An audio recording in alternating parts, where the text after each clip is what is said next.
Girls don't fly fighter jets. That's what they told Emily Carter when she was just 10 years old, watching the powerful F-16s roar across the Kansas sky. Her own father, who fixed planes for the Air Force, told her it was a man's world up there. But Emily didn't argue. She just watched those jets streak across the blue, leaving white trails behind them like roads in the sky. Roads she would someday follow. What nobody knew then was that Emily wouldn't just fly those jets. One day, when everyone else had given up, when smoke filled her cockpit and an engine failed, she would save not just herself but an entire squadron. This is the story of a girl who was told no at every turn, but whose hands never shook when it mattered most. Emily Carter grew up surrounded by airplanes. Her dad worked as a mechanic at the nearby Air Force Base for 20 years before retiring.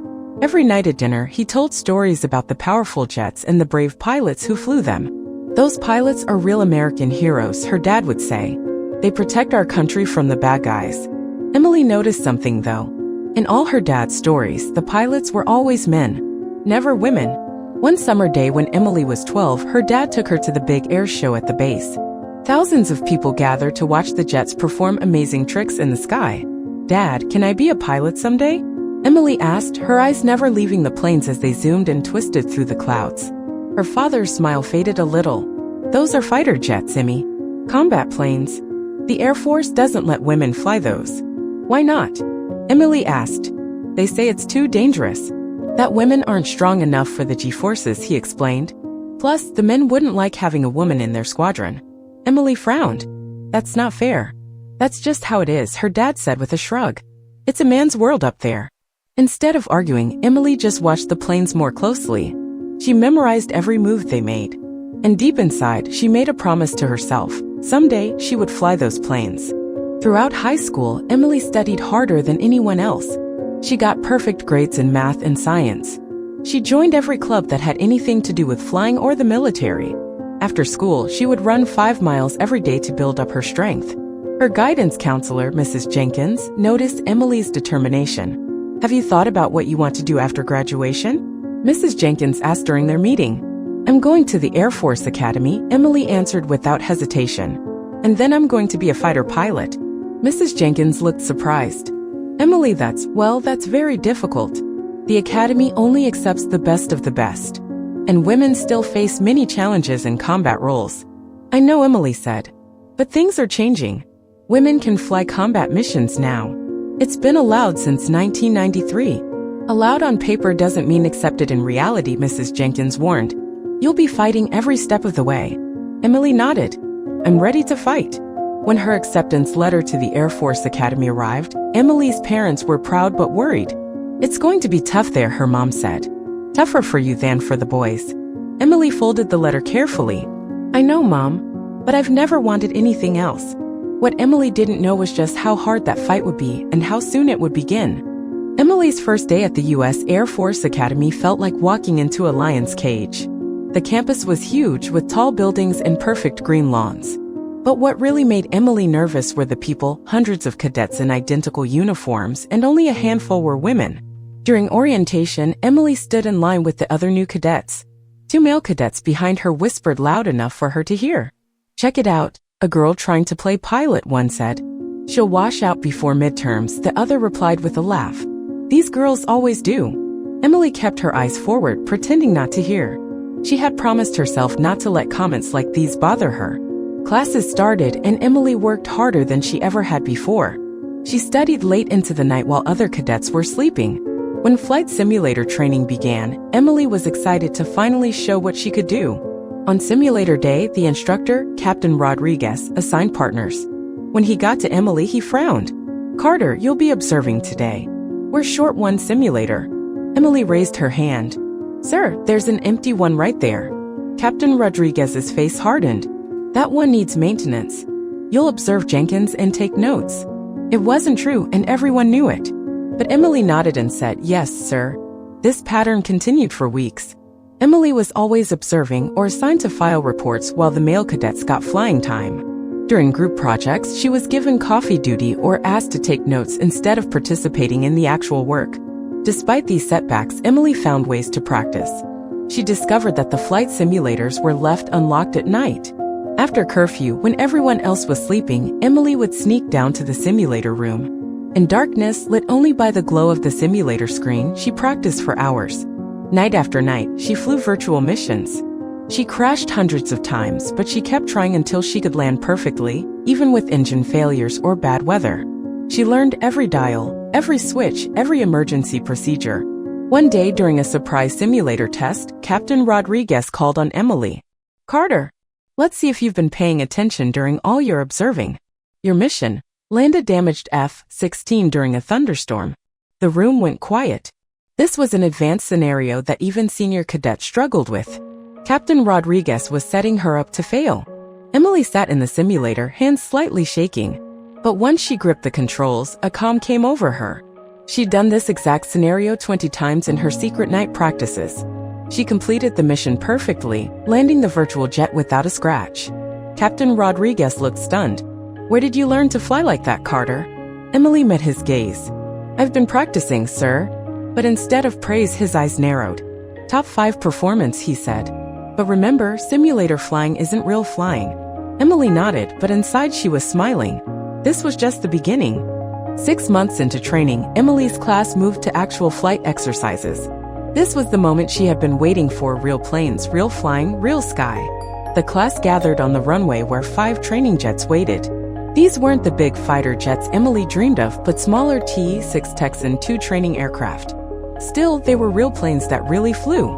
"Listen up," shouted Major Bennett, their flight instructor. "Today you'll be doing mock dogfights. Each plane will have an experienced co-pilot with you. Your job is to follow their instructions and try not to crash my aircraft." When Major Bennett called out assignments, Emily's stomach dropped.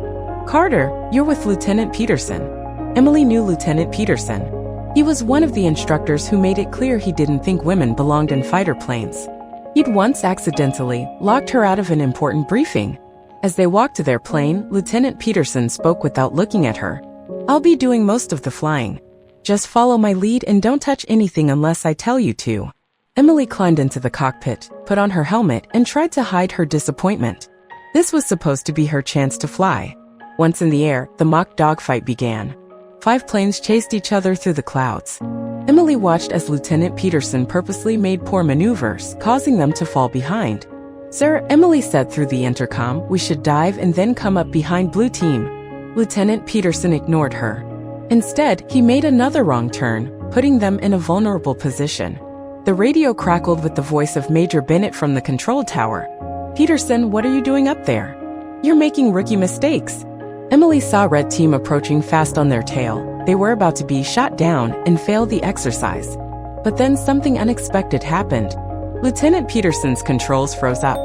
It wasn't part of the exercise, something was actually wrong. "Controls not responding," Peterson shouted, a hint of panic in his voice. Without hesitation, Emily switched to her backup controls. "I've got the plane, sir." Before Peterson could argue, Emily executed a perfect barrel roll, evading Red Team. Then she dived sharply, pulled up behind Blue Team, and shot down 2 aircraft in quick succession. The radio was silent for a moment before Major Bennett's voice came through. "Outstanding maneuver. Who's flying that plane?"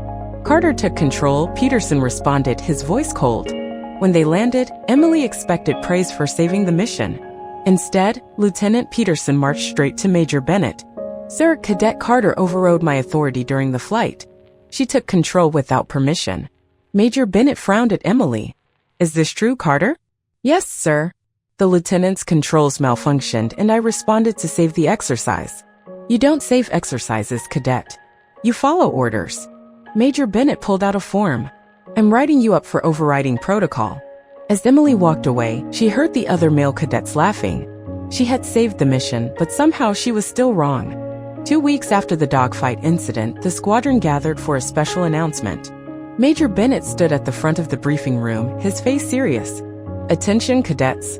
Next week, we begin Operation Valkyrie, our annual live-fire exercise. This is the real deal, people. You'll be flying actual F-16s with real weapons systems." A wave of excitement rippled through the room. This was what everyone had been training for. The live-fire exercise was the most important test before graduation. It separated those who could actually fly combat missions from those who couldn't. I'll now announce your assignments, Major Bennett continued. Emily sat up straight, her heart pounding. Despite the write-up, her flying scores were among the highest in the class. Surely they would let her participate. Major Bennett read from his clipboard. Anderson, you'll lead red team. Chin, blue team. Matthews, yellow team. He continued until all the male cadets had been assigned to flights. Emily's name wasn't called. After the briefing, Emily approached Major Bennett. Excuse me, sir. I didn't hear my assignment. He barely looked up from his papers. Carter, you're assigned to weather monitoring. You'll be in the command center tracking storm patterns during the exercise. Emily couldn't believe what she was hearing. Sir, with all due respect, my simulation scores are in the top 5. I've completed all the required training. Major Bennett finally looked at her. This isn't about your scores, Carter. Live fire exercises are dangerous. We can't take unnecessary risks. What risks, sir? Having you in the cockpit is a distraction to the other pilots. It's for the safety of the squadron. Emily stood there speechless. It wasn't about her ability at all. It was simply because she was a woman. That night in the barracks, Emily sat on her bed, staring at the wall. All her hard work, all those night training sessions, all for nothing. She would never get to fly in the exercise. She would never get to prove herself. For the first time since arriving at the academy, Emily felt tears coming. She quickly went to the bathroom where no one could see her. Looking at herself in the mirror, she whispered, maybe they're right. Maybe I am the problem. When she returned to her room, her roommate Sarah was there. Sarah was one of the few other female cadets assigned to communications rather than flight training. I heard about your assignment, Sarah said quietly. Emily nodded, unable to speak. It's not fair, Sarah continued. You're better than half those guys out there. Then why won't they let me fly? Emily asked, her voice breaking. Sarah put a hand on Emily's shoulder. Because they're scared. Scared? Of what? Of what happens if you succeed, Sarah explained. If you prove you can do it just as well as them, or better, then what excuse do they have left? Emily took a deep breath. Sarah was right. This wasn't the end. But little did Emily know that her chance to prove herself would come sooner than anyone expected. If you're rooting for Emily's success, hit that subscribe button. Where are you watching from today? Let us know in the comments below. Operation Valkyrie began on a clear Tuesday morning.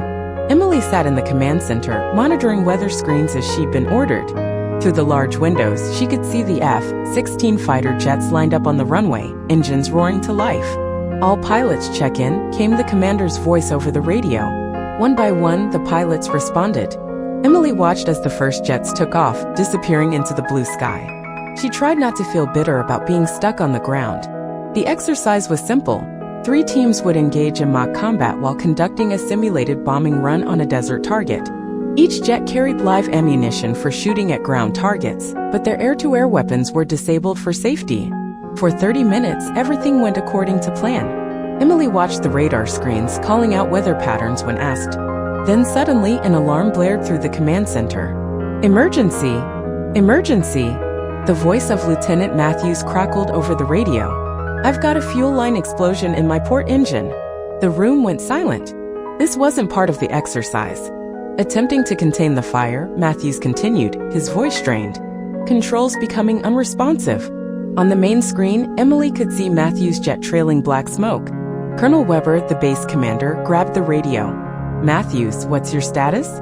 Fire spreading to the second engine. I can't, The transmission cut off. Everyone watched in horror as a small figure ejected from the aircraft. Matthews' parachute opened as his F-16 began spiraling toward the desert floor. All units abort mission. Return to base immediately, Colonel Weber ordered. The pilots acknowledged and began turning back. But there was a new problem. Sir, one of the technicians said, Matthews was carrying the targeting data for the Iranian threat simulation. Without it, the defensive exercise is compromised. Colonel Weber rubbed his forehead.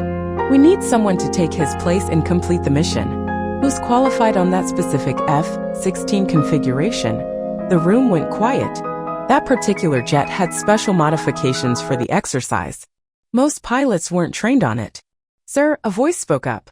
It was Captain Rodriguez, Emily's former instructor. According to the simulator logs, there's only one person on base with enough hours on that exact configuration. He turned and looked directly at Emily. It's Cadet Carter. All eyes turned to her. Emily felt her heart racing. Colonel Weber frowned. Carter? The weather monitor? She's not combat cleared. No, sir, but she's logged over 100 simulator hours on that exact aircraft configuration. She's been practicing at night when everyone else was sleeping. Colonel Weber looked at the screens showing the returning jets, then back at Emily. Sir, Captain Rodriguez added, there's no one else available who knows that system. And we're running out of time. The colonel stared at Emily. Carter, can you fly this mission? Emily stood up straight. Yes, sir. I can. 5 minutes later, Emily was running toward the hangars. Technicians rushed to prepare a backup F-16 with the same configuration as Matthew's jet. As she approached, she could see the ground crew working frantically. Listen up, Carter, Colonel Weber said as he walked alongside her. This isn't a training run. You'll be carrying live ammunition and entering an active exercise zone. Your job is to deliver the targeting data to the forward command post, then return to base.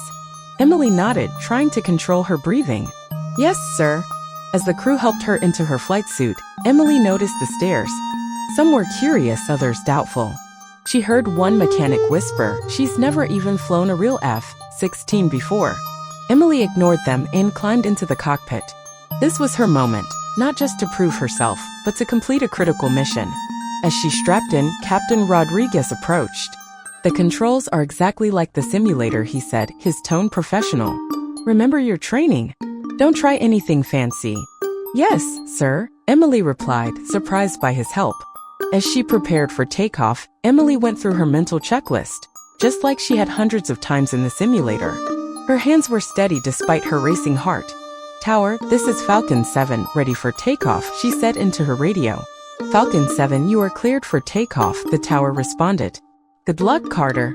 The entire base seemed to hold its breath as Emily pushed the throttle forward. The F-16 roared down the runway and lifted into the sky. For a brief moment, Emily allowed herself to feel the joy of finally flying, really flying. Then she focused on the mission. 20 minutes into the flight, Emily approached the exercise zone. So far, everything was going perfectly. She was on course to deliver the targeting data. Then, warning lights flashed across her dashboard. The left engine temperature was rising rapidly. Tower, this is Falcon 7, Emily radioed. I'm showing high temps in my left engine. Falcon 7, return to base immediately, Colonel Weber ordered. But Emily checked her position. She was just 5 minutes from the target. If she turned back now, the entire exercise would fail. Sir, I can make it to the drop point before returning, she replied. Before the colonel could argue, smoke began filling Emily's cockpit. The engine wasn't just hot, it was failing, just like in the simulator scenario she had practiced dozens of times. Emily's training kicked in. She remembered every step: reduce power to the affected engine, adjust trim, compensate for asymmetric thrust. Her hands moved automatically across the controls. The smoke grew thicker. Warning alarms blared. Through watery eyes, Emily could barely see her instruments. Falcon 7, what's your status? The radio crackled. With one hand keeping the plane steady and the other adjusting systems, Emily responded calmly, engine failure contained. Continuing to target. Everyone in the command center listened in amazement as Emily navigated the crippled jet through the exercise zone. She wasn't just flying, she was flying a damaged aircraft as if she'd been doing it for years. Emily's damaged F-16 approached the forward command post. With one engine down and cockpit filled with thin smoke, she still managed to keep the jet steady. Approaching target zone, she reported. Preparing data drop. Her hands moved across the console, activating the secure transmission system. The targeting data needed for the exercise successfully transferred to the ground station. Data received confirmed the command post. Return to base, Falcon 7. Now came the hard part. Emily had to get back to base with a failing aircraft. The simulator had prepared her for engine failure, but the real thing was much more intense. The F-16 shuddered violently as she turned it around. Tower, requesting emergency landing clearance, Emily radioed. Cleared for emergency landing on runway 2, the tower responded. Emergency crews standing by. As she approached the base, Emily could see fire trucks and ambulances lining the runway. Everyone was preparing for the worst. The remaining engine coughed and sputtered. Warning lights covered her dashboard like Christmas decorations. Emily knew she had one chance to land this plane. I'm switching to dead stick landing mode, she informed the tower, meaning she would glide in with minimal power. Emily cut power to the struggling engine and let the aircraft descend naturally. The F-16 was now essentially a very expensive glider. Every pilot's nightmare, and yet, Emily felt strangely calm. She remembered her simulator practice. Angle of approach is everything in a dead-stick landing. The runway approached quickly. Emily adjusted the flaps to slow her descent. The ground rushed up to meet her. With perfect timing, she pulled back gently on the stick, lining up the nose. The F-16 touched down smoothly, despite having no engine power. As it rolled down the runway, gradually slowing, Emily finally allowed herself to breathe. When the jet came to a complete stop, emergency crews rushed forward. Emily popped the canopy and climbed down on shaky legs. As her boots hit the tarmac, she looked around. The entire base had gone silent. Mechanics, pilots, and officers stood watching. No one cheered. No one spoke. They simply stared at the young female cadet who had just pulled off what many of them couldn't have done. Colonel Weber approached, his face unreadable. Behind him walked Captain Rodriguez and some of the male cadets who had mocked Emily for months. The colonel stopped in front of her. For a long moment, he said nothing. Then slowly he raised his hand in a crisp salute. Emily snapped to attention and returned the salute. Captain Rodriguez stepped forward. "That was some flying, Carter," he said quietly. "I've never seen anyone handle a dead stick landing so perfectly." "Thank you, sir," Emily replied. "You're not just a classroom pilot after all," he added. As Emily walked away from the smoking jet, the silence continued. But now it wasn't the silence of doubt or dismissal. It was the silence of respect, harder earned and more valuable than any cheers could ever be. If you've made it this far in Emily's journey, you deserve that subscribe button. Drop a heart in the comments if you believe in breaking barriers. 3 months passed since Emily's emergency flight. Things changed slowly but surely around the base. No one openly mocked her anymore. When she walked into the mess hall, conversations didn't stop, but sometimes respectful nods followed her path. The biggest change came when Colonel Weber called Emily into his office 1 week after the incident. "Carter, your actions during Operation Valkyrie saved more than just an exercise," he said. "The data you delivered was crucial for our defense planning." Emily stood at attention. "Just doing my duty, sir." Which is why he continued, sliding a folder across his desk. "I've approved your combat flight certification. You're being assigned to the 33rd Fighter Squadron." Emily could hardly believe what she was hearing. It was everything she had worked for. Additionally, the colonel added, "You'll lead the post-mission debriefing for all cadets. First woman in unit history to do so." Now, as spring arrived at the base, a new class of cadets was beginning their training. Emily, now Lieutenant Carter, watched them from her office window. Among them was a small group of women, more than in her class.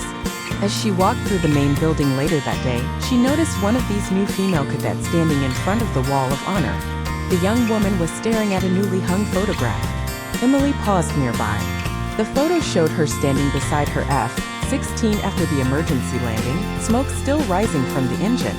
The plaque beneath it read, "Lieutenant Emily Carter, Emergency Recovery, Operation Valkyrie," and in smaller letters, "First woman in unit history to lead post-mission debrief." The young cadet noticed Emily and straightened immediately. "Ma'am, sorry, I was just..." At ease, Emily said with a small smile. "What's your name, cadet?" "Martinez, ma'am."